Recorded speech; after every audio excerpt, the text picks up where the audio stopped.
In the next section, what they want to do is illustrate how we can use our rational zero theorem plus our synthetic division to find the solutions to a real-world example. And this is the path of a volleyball. As you read through here, what they're going to tell you is that the volleyball has initial speed of 40 feet per second.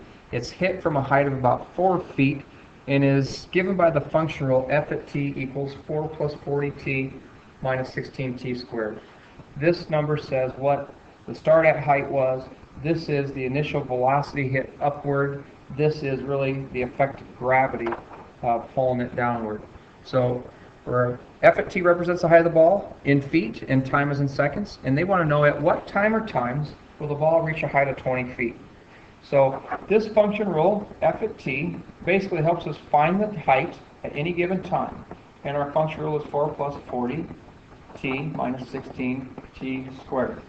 But they want us to make sure that we obtain a height of 20. So we force our height to be 20, and that means we want our function rule to evaluate a height of 20 at some time.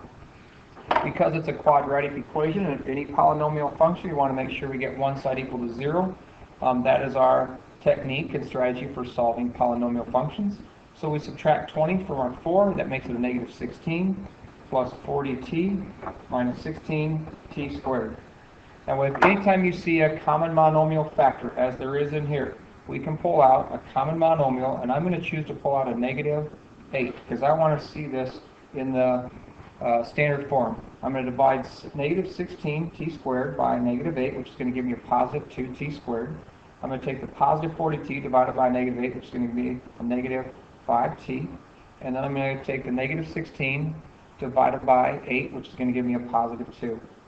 Okay? So now I've got this completely factored. So what I can do then is I can take this function, and that's what I graphed over here. So this graph is showing me either one of these. It doesn't matter. Either this function or the one that I simplified with pulling out the negative 8. And that is its graph. Okay? Again, staying in the context of what they want us to review and practice is the rational zero theorem says if we have any rational zeros, then they're going to be in a very short list. It's going to be the short list of our constant divided by our leading coefficient. So this is going to be a plus or minus 1 and a plus or minus 2 all over a plus or minus 1 comma plus or minus 2. That's our constant over our leading coefficient.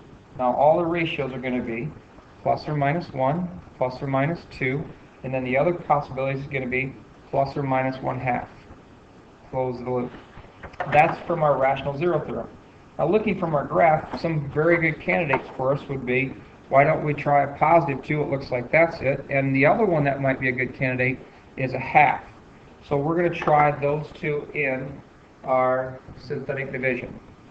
I'm going to go grab some boxes to put in there so I stay more organized and be right back. So I'm going to pause this and then I'll come back and finish that.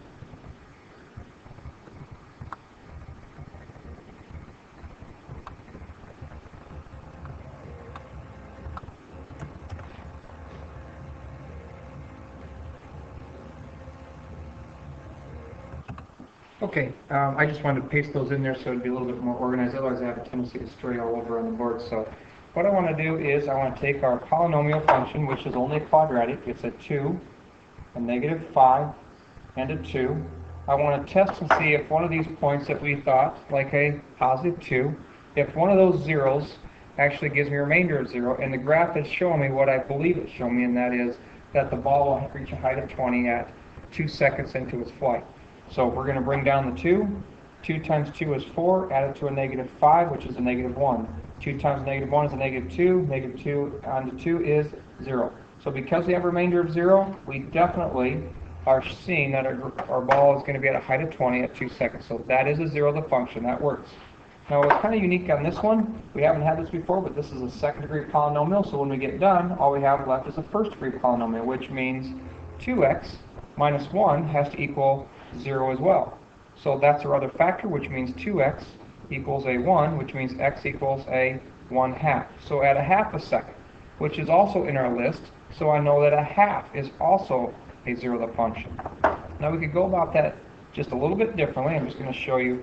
If you want to keep dividing these and you think that you got a pretty good intuition that it's at a half, there's nothing stopping you from I'm doing this again. I don't know if I can clone it anymore, but I'll give it a shot.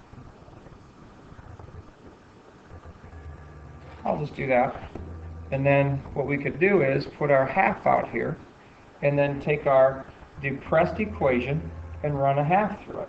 So you drop down your first number, that's 2. A half of 2 is 1, and 1 plus 1 is 0. Oh, okay, we get a remainder of 0, therefore that is a zeroth function, and here's our other one. So in a real world application, what we're saying, at times of a half and 2, the ball is going to reach a height of 20, and this is just trying to use, like I said, in the context of the lesson, their ideas. When we come right back up in here or at this spot, we could just as well have factored and taken care of it that way.